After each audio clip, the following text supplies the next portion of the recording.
श्री असदुद्दीन ओवैसी जी। मोहतरम चेयरमैन साहब, आपका बेहद शुक्रिया। मैं इस मोशन की मुखालिफत में खड़ा हुआ हूं। सर, मैं शुरुआत में हबीब जालिब का एक शेर पढ़ना चाहता हूं। आप उर्दू जानते हैं और लॉ मिनिस्टर भी उर्दू जानते हैं। हबीब जालिब ने कहा था कि हुक्मरान हो गए कमीने लोग, खाक में मिल गए नगीने लोग, हर मुहिबे वतन जलील हुआ, रात का फासला तवील हुआ, आमिरों के गीत जो गाते रहे वही नामो दाद पाते रहे, रहजनों ने रहजनी की थी, रहजनों ने रहजनी की थी, रहबरों ने भी क्या कमी की थी। सर, मैं अभी सुन रहा था हमारे शिंदे ग्रुप के शिवसेना के पार्टी लीडर अपनी तकरीर कह रहे थे। कहा कि 6 दिसंबर में जब बाबरी मस्जिद को शहीद किया जा रहा था तो उस वक्त के वजीर आजम नरसिम्हा राव पूजा कर रहे थे। आप ही ने कहा और कहा कि वो डिस्टर्ब नहीं करना। तो ये बड़ा अजीब मौका है कि बीजेपी की ताईदी पार्टी कह रही है कि नरसिम्हा राव ने कहा कि मुझे डिस्टर्ब मत करो, मैं पूजा कर रहा हूं, और जिसने रथ यात्रा निकाला, इन दोनों को मोदी सरकार ने इस मुल्क का सबसे बड़ा सिविलियन अवार्ड दे दिया, सबसे बड़ा सिविलियन अवार्ड दे दिया। तो ये बताता है कि इंसाफ जिंदा है या जुल्म को बरकरार रखा जा रहा है। तीसरी बात यह है कि सर, इस ऐवान में सियासी पार्टियां आएंगी चले जाएंगी, आप आए मैं आया हम भी चले जाएंगे, मैं जमीन की गिजा बन जाऊंगा, यह ऐवान तो बाकी रहेगा।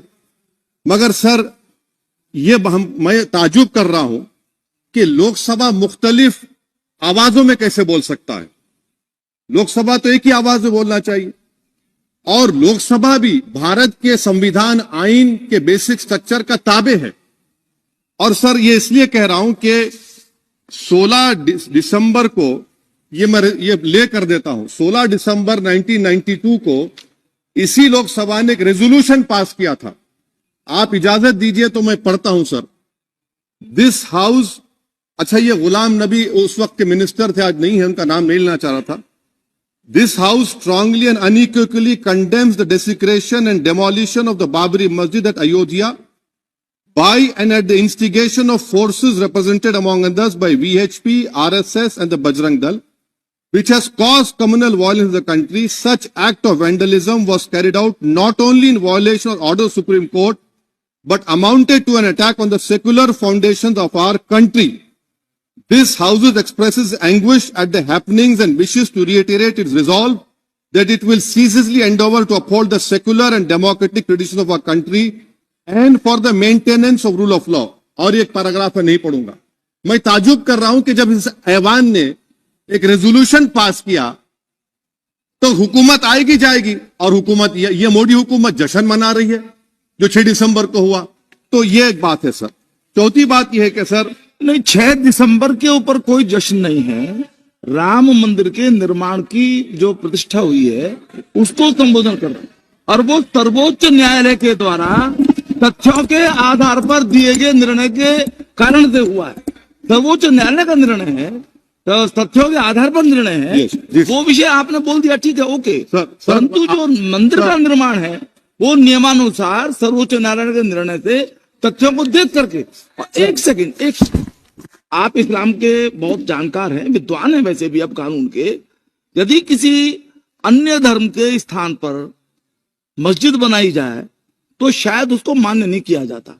अभी एएसआई ने, सुप्रीम कोर्ट ने स्वीकार किया है कि वहां पर राम मंदिर था, तो इस विषय केवल यह है कि वहां पर राम मंदिर ठीक बना कि नहीं बना, वो विषय हो गया। तो कृपया इस पर यदि आप कुछ बोले तो बोले प्लीज। सर, मैं आपको गलत साबित कर दूंगा सर। और मैंने रुक तो जाइए बड़ी इज्जत के साथ सर, मैं आपकी बड़ी इज्जत करता हूं सर। आपको मैं कोट कर रहा हूं सुप्रीम कोर्ट का जजमेंट, पैराग्राफ 1222 रोमन 17, उसमें लिखा गया है, the destruction of the mosque took place in breach of the order status को and the assurance given to this court, the destruction of the mosque and obliteration of Islamic structure was an egregious violation of the rule of law. Egregious का मतलब जो छोटी मोटी अंग्रेजी में आती है वो क्रिमिनल एक्ट कहा। और सर आपने कहा था कि वहां पर मंदिर को तोड़कर बनाया गया। सर मैं आपके सामने ये तमाम चीजें लेकर दूंगा, सुप्रीम कोर्ट के जजमेंट के पैराग्राफ्स हैं जिसमें सुप्रीम कोर्ट ने एएसआई की रिपोर्ट को नकारा। उन्होंने कहा कि मंदिर को तोड़कर मस्जिद नहीं बनाई गई थी। सुप्रीम कोर्ट ने कहा, ये सुप्रीम कोर्ट ने कहा। अब और मैं रख दूंगा, आप पढ़ लीजिए, आप पढ़ लीजिए। अच्छा सर मैं अपनी तकरीर पर आ जाता हूं, मैं अपनी तकरीर पर आ जाता हूं सर।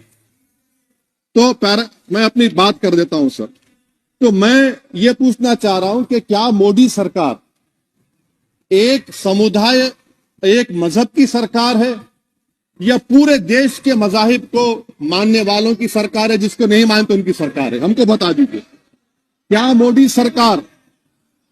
मोदी सरकार सिर्फ एक फिक्र और नजरिया हिंदुत्व की सरकार है? क्या इस देश का, इस गवर्नमेंट ऑफ इंडिया का कोई मजहब है?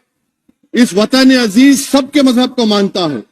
सर मेरा मानना है कि इस देश का कोई मजहब नहीं है। क्या ये सरकार 22 जनवरी का पैगाम देकर यह बताना चाहती है कि एक मजहब को दूसरे मजहब के मानने वालों पर गलबा और कामयाबी मिली? क्या आइन इसकी इजाजत देता है? क्या ये पैगाम आप जब ऐवान से दे रहे हैं तो 17 करोड़ मुसलमानों को आप क्या पैगाम दे रहे हैं, ये मैं आप पर छोड़ता हूं। सर 49 में धोखा हुआ, 86 में धोखा हुआ, 92 में धोखा हुआ, 2019 और 22 में भी इस ऐवान के जरिए हमको धोखा दिया जा रहा है। और अफसोस के साथ कहना पड़ता है सर कि मुस्लिम अक़लियत को हमेशा यह कहा गया कि तुमको भारत के शहरी बरकरार रहने के लिए एक बहुत बड़ी कीमत तुमको चुकानी पड़ेगी, और हम पर इल्जाम लगा दिया गया। सर क्या मैं बाबर का स्पोक्स पर्सन हूं? क्या मैं जिना का स्पोक्स पर्सन हूं? क्या मैं औरंगजेब का स्पोक्स पर्सन हूं? बताइए सर, आखिर मैं कहां तक आप मुझे लेकर जाएंगे? दूसरी बात यह है सर, दूसरी बात यह है कि फिर 6 दिसंबर के बाद देश में फसाद हुआ, नौजवानों को टाडा में डाला गया जो बूढ़े होकर निकले। यकीनन आपकी सरकार नहीं थी, आपकी सरकार नहीं थी। अच्छा बल्कि मैं तो मर्यादा पुरुषोत्तम राम की इज्जत करता हूं,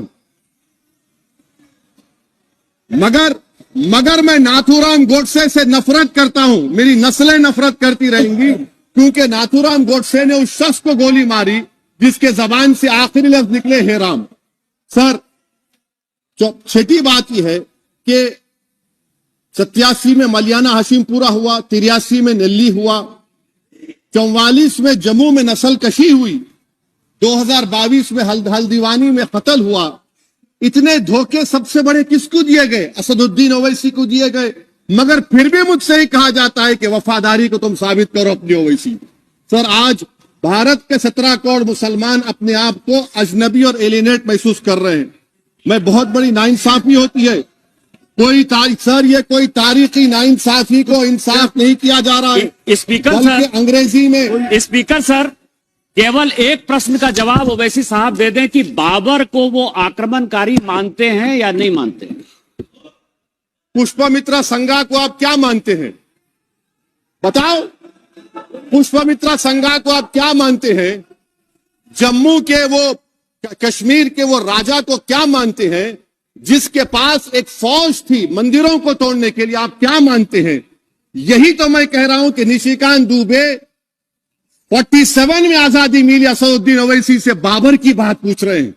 तुम गांधी की बात पूछते, तुम बोस की बात पूछते, तुम जलियांवाला बाग की बात पूछते, तुम काला पानी में जो मुसलमान शहीद हो गए उनकी बात पूछते, मगर बाबर की बात पूछी जाती है। तो सर मैं आपको बता रहा था, खामखा डिस्टर्ब किए सर, मुझे मेरा वक्त ले लिए निशिकांत दुबे। सर मैं आपसे कह रहा था मोदी हुकूमत ये पैगाम दे रही है भारत के मुसलमानों को कि जान बचाना है या इंसाफ चाहते हो। मैं कह रहा हूं मैं भीख नहीं मांगूंगा, मैं इस नंगी तासुब को कबूल नहीं करूंगा। मैं दूसरे दर्जे के शहरी के मौक़िफ़ को कबूल नहीं करूंगा। मैं अपनी शनाख्त को नहीं मिटने दूंगा। अब मैं झूठी और दिल फरेब बातों पर हरगिज भरोसा नहीं करूंगा। मैं वो काम नहीं करूंगा जो बीजेपी और नाम निहाद सेकुलर पार्टियां चाहती है। मैं वो काम करूंगा जो आपको पसंद नहीं है, संविधान के दायरे में रहकर। सर, कंक्लूजन में मैं आपको बताना चाहता हूं कि आज इस देश को किसकी जरूरत है। इस देश को अयोध्या में, तारीख शायद नहीं पढ़ते होंगे, मौलाना अमीर अली कौन थे, पुजारी बाबा रामचरण दास कौन थे, अयोध्या के पुजारी थे। दोनों ने मिलकर अंग्रेजों के खिलाफ जंग लड़ी थी और दोनों ने, अंग्रेजों ने इनको गिरफ्तार किया और एक पेड़ पर मौलाना अमीर अली को और पुजारी रामचरण दास को फांसी दे दी गई। देश को इनकी जरूरत है। देश को शंभू प्रसाद, अचन खां, ये राजा देवी बख्श सिंह के फौज में थे, अंग्रेजों से मुकाबला किया, मुसलमान की लाश को जला दिया गया और शंभू प्रसाद को दफना दिया गया। इस देश को यह जरूरत है। देश को बाबा मोदी की जरूरत नहीं है। आज भारत को अयोध्या के मौलाना अमीर अली और रामचरण दास, अचन खान, शंभू खान की जरूरत है। सर, मैं अभी सुन रहा था ये नाम निहाद सेकुलर पार्टियों के बयानात को। क्या होता है सर, आप, खत्म कर रहा हूं, क्या होता है सर, जब काजी साहब गवाहों को लेकर दुल्हन के पास जाते कि तुमको निकाह कबूल है, तो दुल्हन शर्मा के खामोश बैठ जाती। तो इनकी खामोशी रजामंदी की अलामत है। जी जी। तो सर, मैं खत्म करने से पहले यह बताना चाह रहा हूं कि जब वजीर आजम जवाब देंगे तो क्या वो भारत के 140 करोड़ जनता के लिए जवाब देंगे या फिर सिर्फ हिंदुत्व की फिक्र रखने वालों का जवाब, मैं खत्म कर जवाब देंगे। मैं ये देश, दुनिया, मुसलमान देख रहा है। सर, मैं आपको यह भी बताना चाह रहा हूं, आखिर में कंक्लूड कर रहा हूं सर, 1 मिनट चाहिए, 1 मिनट चाहिए सर। सर, मेरा मानना यह है कि आज मैं बहैसियत एक भारत के गयूर मुसलमान के, let me stand as a tall Indian Muslim and say that the light of Indian democracy today is at its dimmest today, sir. Sir, in conclusion, मेरी फिक्र में, मेरा ईमान मुझे कहता है कि जिस जगह पर मस्जिद थी, है और रहेगी, बाबरी मस्जिद है और रहेगी, बाबरी मस्जिद जिंदाबाद, जिंदाबाद, भारत जिंदाबाद, जय हिंद।